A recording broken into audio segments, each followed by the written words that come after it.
दोस्तों स्वागत है आपका एक और नए वीडियो में। आज हम बीएससी फर्स्ट ईयर वालों के लिए लेकर आ चुके हैं 10 नंबर का एक टारगेट। तो आज हम पढ़ने वाले हैं गॉस डाइवर्जन थ्योरम, जो आती है क्वेश्चन में, हर साल आती है, 10 नंबर में पूछी जाती है। तो आज ये पूरी गॉस डाइवर्जन थ्योरम सरल एवं आसान भाषा एवं शब्दों में अपन समझेंगे। तो चलिए शुरू करते हैं। तो गॉस डाइवर्जन थ्योरम, तो इसका स्टेटमेंट पहले देख लेते हैं अपन।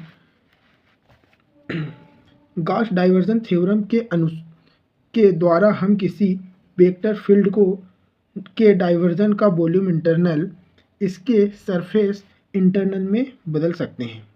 क्या काम करता है ये Gauss diversion theorem? Gauss diversion theorem के द्वारा हम किसी वेक्टर फील्ड का जो डाइवर्जन का जो वॉल्यूम इंटरनल है उसको उसके सरफेस इंटरनल में बदल सकते हैं। तो इसका स्टेटमेंट देख लेते हैं। इस थ्योरम के अकॉर्डिंग, दोनों लैंग्वेज में मैंने लिख दिया है इसको ताकि आसान शब्दों में, हिंदी इंग्लिश कॉलेज में कोई उतना ज़्यादा नहीं होता है, ऐसा आप लिखेंगे 1 नंबर 10 में से 10 नंबर आपको मिलेंगे। इस थ्योरम के अकॉर्डिंग किसी क्लोज सरफेस एस के लिए वेक्टर फील्ड ए का फ्लक्स उसके वेक्टर फील्ड के डाइवर्जन के वॉल्यूम इंटरनल के बराबर होता है।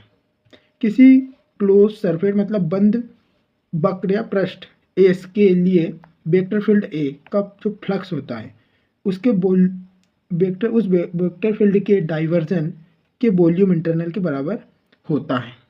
इसका जो सूत्र है ये देख लीजिए, याद करना पड़ेगा ये अच्छे से। ये खास मेन जो सूत्र है इसके जरिए अपन इसको सोल्व भी कर सकते हैं और ये याद होगा तो अपन को आसानी आएगी।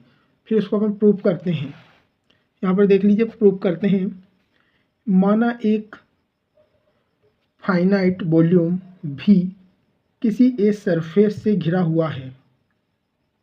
एक फाइनाइट वॉल्यूम भी किसी ए सरफेस से घिरा हुआ है। जैसे ये भी हो गया, ये ए सरफेस से घिरा हुआ है, जैसे 12वीं तक पढ़ा होगा आप लोगों ने। ये ए सरफेस से घिरा हुआ है।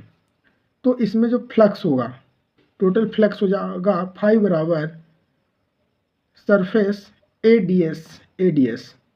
मैं बोल रहा हूँ ये सूत्र याद रखिए तो आपको बिल्कुल आसानी होगी, आप मन से भी लिख सकते हैं। ये सूत्र याद कर लेंगे तो एडीएस। अब अपन मानते हैं, ठीक है, आगे बढ़ते हैं। माना वॉल्यूम भी को 2 पार्ट में डिवाइड करते हैं। ये जो वॉल्यूम भी है इसको 2 पार्ट में डिवाइड अपन ने कर दिया। माना 2 पार्ट में डिवाइड करते हैं तो फिर क्या होगा, सरफेस S1, तो ये क्या हो जाएगा, S1 हो जाएगा और ये S2 हो जाएगा, है ना।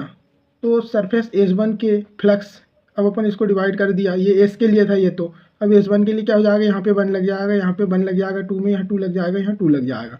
तो अपन को बेशक वैसा लिखना है।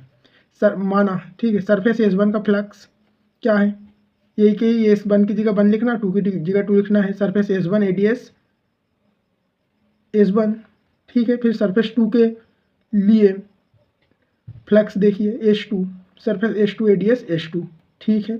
साइड से ये दोनों जो है जो कॉमन ले लेंगे, तो ये क्या है, ये दोनों जो है वो है तो S1 S2 है क्या, S है।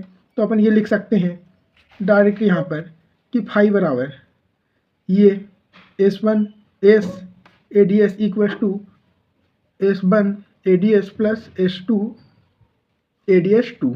तो ये अपना समीकरण 1 हो जाएगा। ये क्या है, समीकरण 1 हो जाएगा।